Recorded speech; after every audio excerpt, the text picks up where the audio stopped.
This video is brought to you by dankritual.com. If you use the promo code DREW10 at checkout, you can get 10% off of your order of the tan or green 2-player cloth playmats. Get your playmat today. All right, so what is up, everybody? We're here with my round one of locals today, and I am on the right-hand side using my Dank Ritual playmat. My opponent is on the left. My opponent is piloting Prank Kids without the Adventure Engine, and I'm just piloting pure Burning Abyss, the best deck. It's always the best deck. BA is always just that good. And this list is awesome because we're not playing any trap cards in the main deck. We're literally just playing hand traps and cards that are good for, going second. We still want to go first, but, that's the way it works. So I think he won the dice roll. Yeah, he did. He opened really badly game one. He didn't open any names. He opened up just set 3 pass. So I thought he was playing a trap deck at first. So I special the Rubik. He's reading Rubik because he doesn't know what any of the BA cards do. It does literally nothing in this scenario. And then I also special summon a Skarm. And then from here, I believe I overlay. But I think that playing some extra BA names like Rubik and Drahig is actually really good because there's just more cards that you can special. And that actually came up a lot today. So I summoned a Dante and I mill 3 for cost. And we don't really hit anything crazy. We have a Libic and a Drahig that hit, and Dante's now at 25. But I don't remember if I used... Yeah, I do use the Libic and the Drahig, so I do the stack, and I do the special. So the Drahig resolves first. And I don't remember what I put on top here. Might have been Calcap. Yeah, it was Calcap because he has 3 back row. So I was like, all right, I got to try and get rid of some of these back row. Like, this is just going to be annoying. So I shuffle up, and he gives me the Calcap back. And then I resolve the special from the hand of the Libic, which is going to summon Graph. And then I normal Rhino Warrior. Now, if he had decided to imperm the Rhino Warrior, I would have lost the Graph. But he didn't do that, so the Graph stays on board. And then I make a second Dante. And he imperms the second Dante. He didn't realize that I could still mill for cost, which happens. A lot of people don't realize that.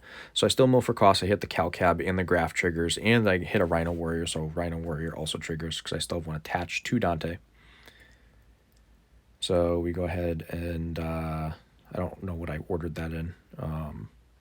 But I bounced one of his back row. Now he has 1 back row left. And I send a Barbar off of the Rhino Warrior. And then we just have to resolve the Graph, which is going to summon a Seer. And from here, we're basically just off to the races. Like, this is going to be really, really good. For us, anyways. So the Barbar triggers, and I banish 3 to burn him for 900, which I believe was a Drahig, Calcab, and Rubik. That's the other part about playing BA names that's good, playing a bunch of random ones, is that you do get more burns off of Barbar that don't really hurt your consistency.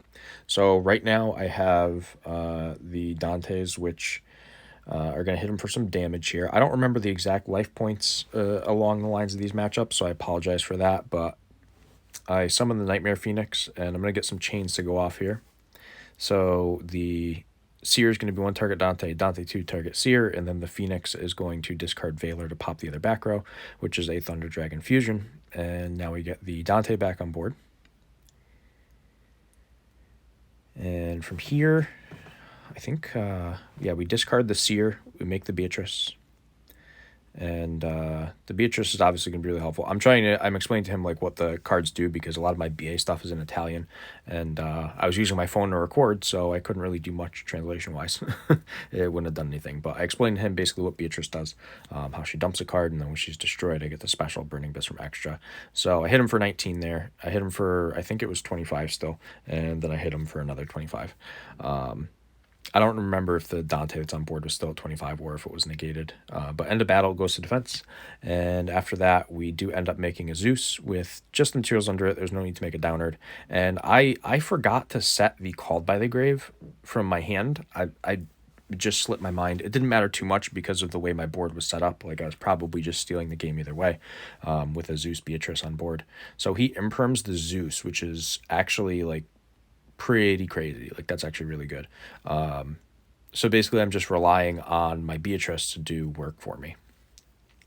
He banishes the Thunder Dragon Fusion here too, which gets him the Fansies.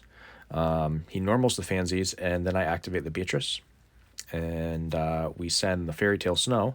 And then our Dante, I believe, is going to trigger to probably grab back a Seer. That's the typical line of play. So we get the Seer back to hand. And then the Fairy Tale Snow activates on Resolution to banish 7. And from there, it will set his Fansies, which kind of just leaves him in a tough spot because he has nothing else he can do, and he has to pass turn to me. So Fairy Tale Snow is crazy for that reason. We make the Unicorn, and we're going to shuffle the back row, I think. Yeah, we shuffle the back row. The Seer triggers to summon the Dante, and this is more than enough to hit for game. So I attack over the Fansies, and then we move on to game 2, which we'll see here shortly. So while we're doing the siding, I will talk a little bit about my overall experience today. I haven't played in locals in quite a while, but I said, you know what? I got to go and play. I got to record some cool videos. Everyone's been asking for me to do some vlogs / feature matches from locals, and this is the product of that. So I'm basically going to be I recorded all 4 rounds that I played today. I ended 3-1, which was cool. So I think that this deck is actually really, really good because you can play a bunch of hand traps, and playing a bunch of hand traps is actually like good in this deck. You'll see as I progress through the rounds how important a lot of those hand traps were and how much of a role they played in really cutting my opponent off from doing much. So I think that going forward, I'm not going to be playing the trap variation for a while because I honestly think that this build is it's the list for me. I really think that this is the list for me, and it's working phenomenally well as I found out today.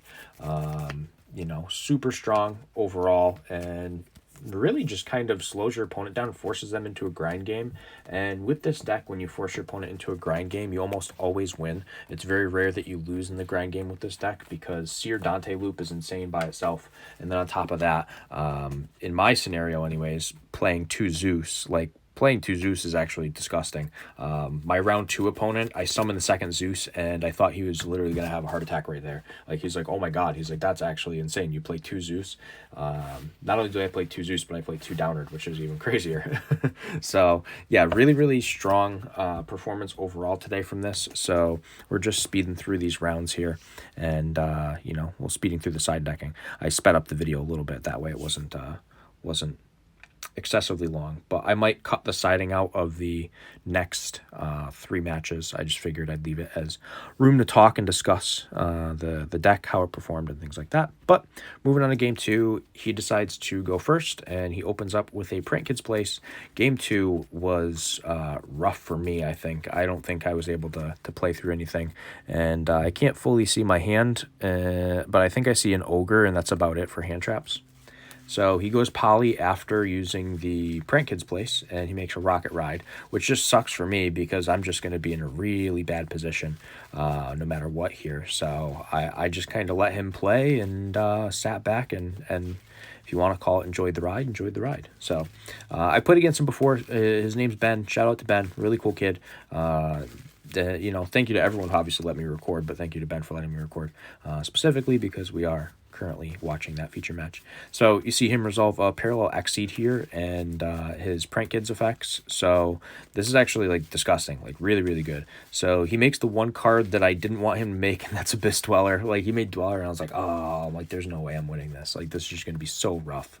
Then he follows it up with a Toad, and I was like, oh, Jesus. I'm like, this is just not going well for us in game 2. So he's not playing the Adventure Engine, which is kind of neat. You're seeing a lot of people playing the Adventure Engine, but you see him piloting the deck without it, and he's doing fairly well. This is actually really good. He's always been playing Prank Kids. It's been the deck that he's been on for quite a while. And he's getting a lot better with it, honestly. The last time I played him compared to now, the improvement is fantastic. So I really got to give him credit because that's super cool, and it's something that he should be proud of, honestly. So he goes for the Dweller here, and I believe I droplet that because you kind of have to. Yeah, so I droplet that, and it's not going to matter too much here, but I send Ogre. And then what else do I send? I don't remember.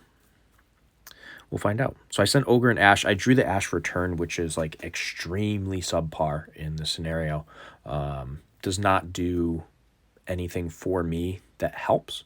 So then he also uses the Bow Wow, which I think he did it on Resolution. I don't remember.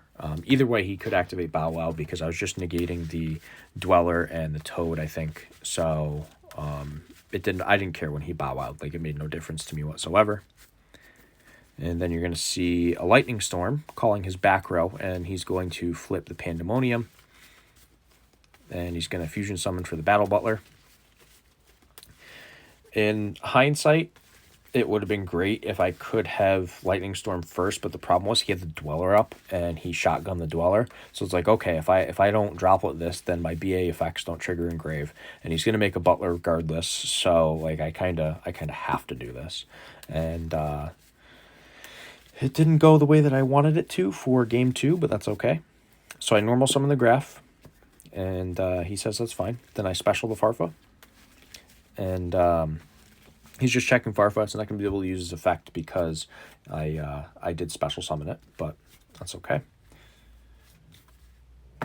From there, I believe he did the Butler pop there. And then I get the Graph to summon the Seer.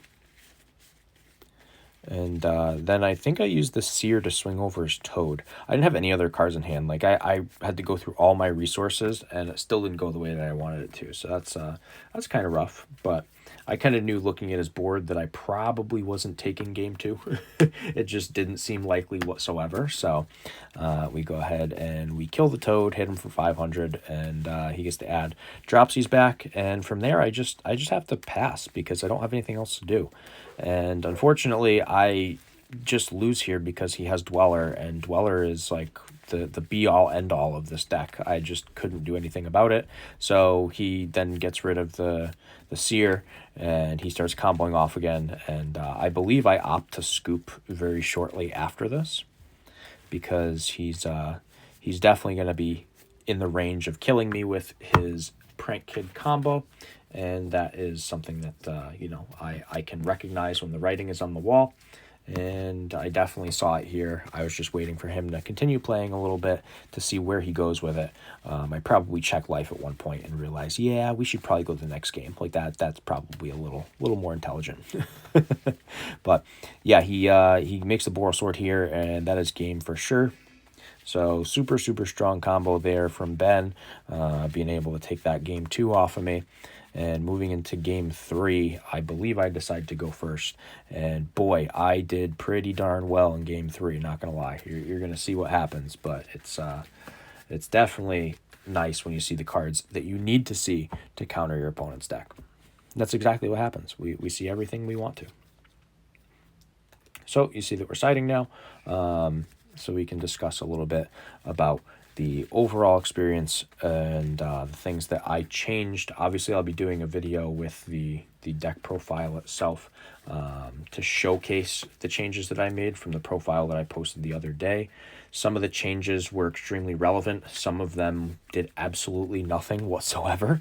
So there are definitely some goods and some bads to everything that I did.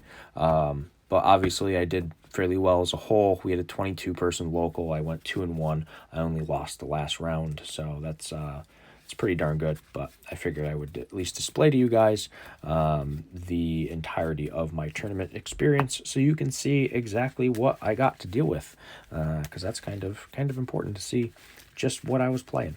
So we're quickly going to be moving into game 3 here after we finish the side decking process. I think Ben is just finishing his side decking. So he should be done very shortly. He's just getting everything mixed in that he wants mixed in and taking everything out. So, like I said, we will be going first, which is ideal and optimal. That's what we want to be doing in the first place. So it's definitely one of those decks where you can go second, and because of cards like Zeus and all the hand traps that you can play, it's very viable. But I still prefer going first. I think everyone prefers going first. You know, you get that nice start of the game where you can set up your board, and you have to see if your opponent can break it or not. And in a lot of cases, your opponent is going to struggle to break your board, depending on the deck that you're playing. In my case, it can be a pain to really try and break a Burning Abyss board. I've watched people sit there and struggle, and they're like, oh, I don't know what BA cards do. And then they just lose because of it, which is pretty darn cool. It's nice playing a deck that's basically 8 years old and still functions like it did on day one. So starting the game up here, going into game 3, we normal the graph. He shotguns a Lancea here. I know it's off frame. He didn't know what to side against the deck, so he sided in Lancea thinking that I did a lot of banishing, but I don't. I just do a lot of milling and graveyard effects. So the graph triggers, and he goes Ash. I actually milled both of my tour guides, which was extremely frustrating, but now here we go Foolish Burial, and I don't remember what I sent here. Maybe a Libic? I think I had a Seer in hand.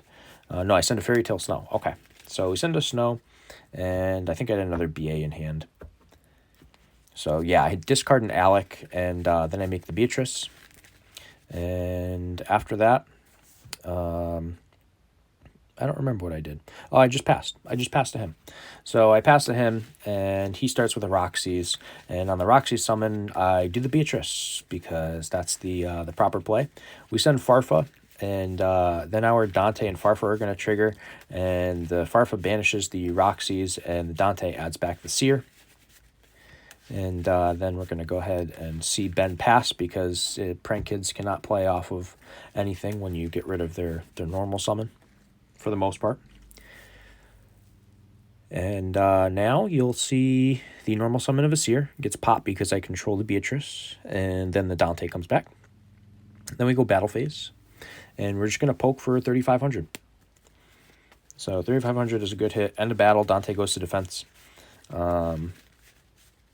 And we realized that he didn't bring the Roxy's back, so we actually just brought the Roxy's back. I attacked over it with the Beatrice, and then the Dante attacked. So that was all manageable. Then we make a Downward Zeus, and then we set a back row and pass. And then on his draw, we flip Anti-Spell Fragrance, the one trap that I side deck in. And let me tell you, that card put in some work, some major work. So now here I go Beatrice, and I detach the Calcab. I think I sent Rhino Warrior, I think. And I think the reason that I send Rhino Warrior is not because I'm just trying to get more materials in Grave for Snow, but because I have the other Farfa in my hand. So I get the Scarman Grave, and then I activate the Snow on Resolution, and I banish 7. That way we can go ahead and get that Snow out, and the Snow books his Dropsies. And from there he sets a back row, and I believe he passes. So now it's back to me. Oh, I'm sorry. I Scarman end phase. I forgot about that. So we resolve the Scarman end phase, grabbing the Barbar. Just a little extra burn damage. Always good to have. And from here, we draw for turn. And I could have like Zeused or something, but there wasn't really much of a reason to. I have a lot of BA names in hand, which kind of makes it awkward to try and play this hand, because it's like, okay, I can't do an excessively large amount with what I've got going on, but I can still play. So you're going to see here that we put the Zeus to attack position, we put the Snow to attack position, and we basically just, jump right into battle phase.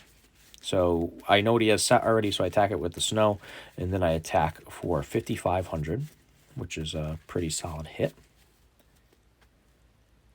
And then after that, we're going to Link Summon, make the Phoenix, discard the Barbar, pop the back row, the Barbar banishes, and that was actually enough for game. So we take the game, which is pretty darn sweet. Really, really fantastic game as a whole. So shout out to Ben. Really cool match. Great playing you.